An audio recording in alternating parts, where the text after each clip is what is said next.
चार सुर्खियों के बाद सीधे आपको लिए सुनवाते हैं। सीएम शिवराज सिंह चौहान एक नई योजना लॉन्च कर रहे हैं और क्या कुछ है इसमें खास, सुनवाते हैं।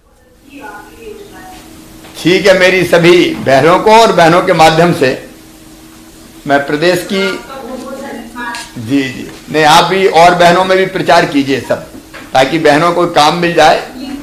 मास्क बनाएंगी तो आमदनी भी होगी और दूसरों की जिंदगी भी बचेगी मास्क से।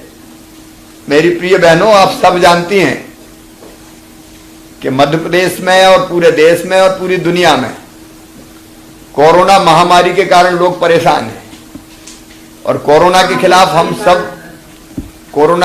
सब लड़ रहे हैं। और इस लड़ाई का प्रमुख हथियार दो ही है, एक घर में रहो, दूरी बनाए रखो, 2 गज दूर रहें, और दूसरा है कि मास्क जरूर पहने, फेस कवर मास्क। और मास्क से यह होता है कि दूसरा अगर कोई संक्रमित है और वो खांस दे या छींक दे तो उसी खांसने से या छींकने से वो वायरस हमारे दूसरे के अंदर प्रवेश कर जाता है। एक तो छूने से, अगर वो हाथ में है और आपके हाथ छू दिया, और दूसरा खांसने से या छींकने से। तो मास्क पहनने का फायदा यह है कि खांसेंगे या छींकेंगे तो दूसरे के मुंह पे नहीं जाएगा और दूसरे का अपने मुंह पे अंदर नहीं आएगा। तो हम अपनी जिंदगी या कहिए कि इस महामारी से, इस वायरस से अपने आप को बचा पाएंगे।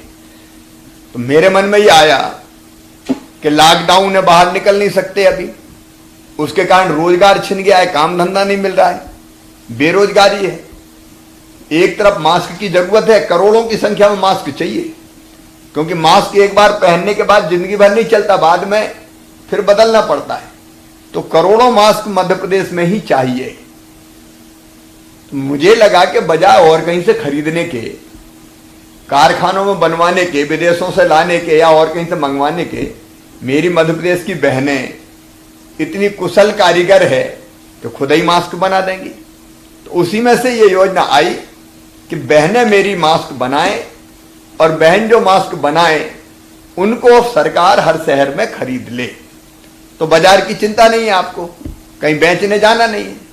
आपको तो मास्क बनाने के लिए अपना रजिस्ट्रेशन करवाना है, और रजिस्ट्रेशन का नंबर मैं आपको बता रहा हूं, वो नंबर आप सब बहनों को बताना, और आपके माध्यम से मैं सबको बता रहा हूं। मास्क बनाने के लिए आपको कुछ नहीं करना, एक फोन करना है 0755, ये भोपाल का कोड नंबर है, 0755 और फिर 27000800। एक बार हिंदी में और बताता हूं मैं, 0755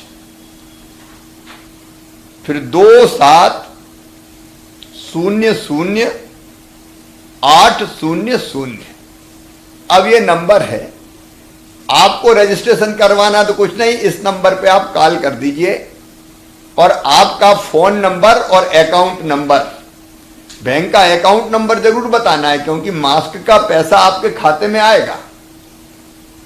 और आपको जब आप रजिस्ट्रेशन करवा लेंगे तो आपको उसी शहर से मास्क के ऑर्डर मिल जाएंगे।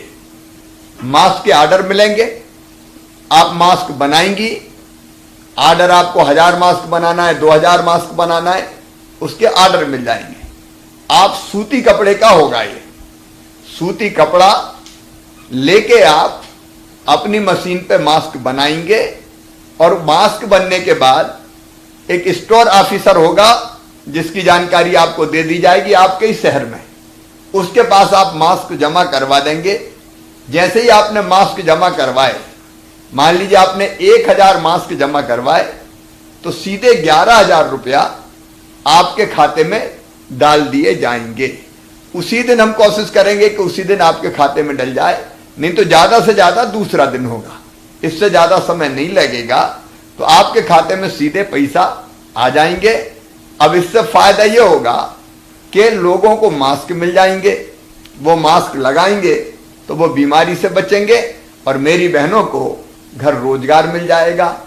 अभी इस समय लॉकडाउन में ज्यादा निकल नहीं पाए, तो घर के सब कामकाज करते हुए मेरी बहनें मास्क बनाएंगी और पैसे कमाएंगी, आमदनी बढ़ेगी, लोगों की जिंदगी बचेगी। इसलिए इस योजना का नाम रखा है हमने जीवन शक्ति योजना। तो मेरी सभी बहनों, जीवन शक्ति योजना का लाभ उठाइए, बाकी बहनों को भी बताइए, मास्क बनाइए और सरकार को दीजिए। पैसे आपके खाते में आएंगे, आपकी आमदनी बढ़ेगी और लोगों की जिंदगी बचेगी। बहुत बहुत धन्यवाद। जीवन शक्ति ये नाम उन्होंने अपनी योजना को दिया है। मास्क बनाकर उसकी सप्लाई सरकार सीधे उसे खरीदेगी और फिर वो बाजार में आएंगे। अगली खबर का रुख करेंगे। मुंबई से पैदल चलकर सीधी आ रहे एक मजदूर की मौत हो गई।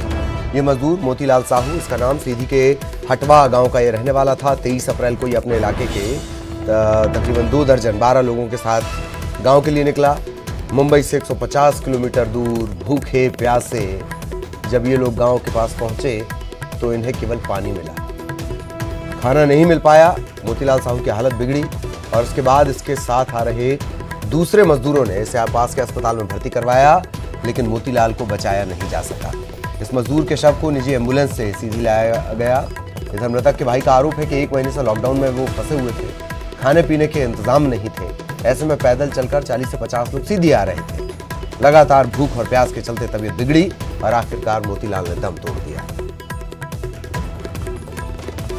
लॉकडाउन की वजह से भोजन पानी की व्यवस्था नहीं की सरकार, इस वजह से हम लोगों ने निकला वहाँ से।